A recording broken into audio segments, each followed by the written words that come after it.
రేపు 21వ తేదీతో 90 రోజులు ఎవరికైతే పూర్తి కాబోతున్నాయో A1 A2 వాళ్ళు ఉన్నారు కదా, టాప్ 3 సంథింగ్, ఇద్దరు ముగ్గురు,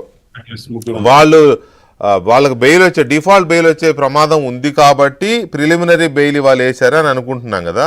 సో ఈ ప్రిలిమినరీ బెయిల్ వేయడం వల్ల వాళ్ళకి ఇక బెయిల్ వచ్చే అవకాశం లేదా ఇప్పట్లో? Point number 1.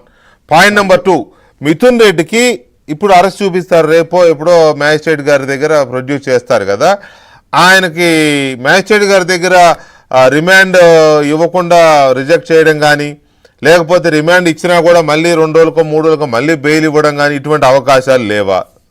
రిమాండ్ రిటర్న్ చేయటం అనే క్వశ్చన్ అరైజ్ కాదండి, ఆల్రెడీ సెటిల్ లా. ఎందుకంటే ఆల్రెడీ కేసులా సంబంధించినటువంటి అన్ని అఫెన్సులు కూడా అబౌవ్ 7 years. రెండోది పీసీ యాక్ట్ కూడా సెక్షన్ ఆఫ్ లా ఆర్డర్ చేయడం జరిగింది. ఇంకొక ఈ కేసుకు సంబంధించి పూర్వపరాలు పరిశీలించినా కూడా ఎందుకు బెయిల్ రిజెక్ట్ అయిందనే దాంట్లో ఇష్యూ చెబుతా. దీంట్లో kick backs, kit pro quo, money laundering సంబంధించిన అంశాలు, మనీ లాండరింగ్ సంబంధించిన అంశాలు కూడా చాలా ఉంటాయి. అంటే ఈడీ కూడా ఇంటర్ఫియర్ అయ్యేటువంటి పరిస్థితి ఉంది.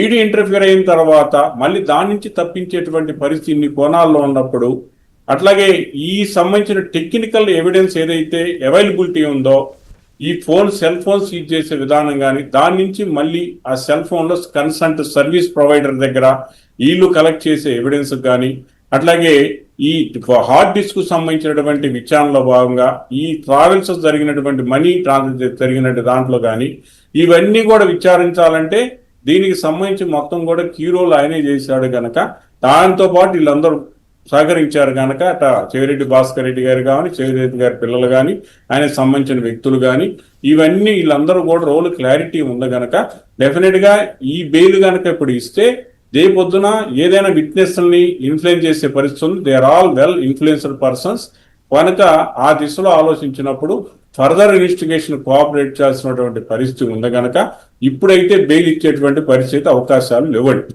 తర్వాత రిమాండ్ రిపోర్ట్ రిటర్న్ అయ్యే పరిస్థితి అసలు అది వాళ్ళు ఎయిర్ కూడా ఎయిరు. నాకు తెలిసి ఏంటంటే వాళ్ళ ఒక రిమాండ్ రిపోర్ట్ రిటర్న్ చేయమని కూడా చిన్న మెమో కూడా ఫైల్ చేసేటువంటి పరిస్థితి లీగల్ గా కూడా. అంటే నేను ఎందుకు అడుగుతున్నానంటే, హైకోర్టు కానీ సుప్రీంకోర్టు కానీ ముందస్తు బెయిల్ ఇవ్వడానికి నిరాకరించాయి, కానీ ఇప్పుడు రిమాండ్ని ఎందుకు తిరస్కరించకూడదు కోర్టు అనే పాయింట్ దగ్గర ఉమేష్ గారు మీరేమంటారు?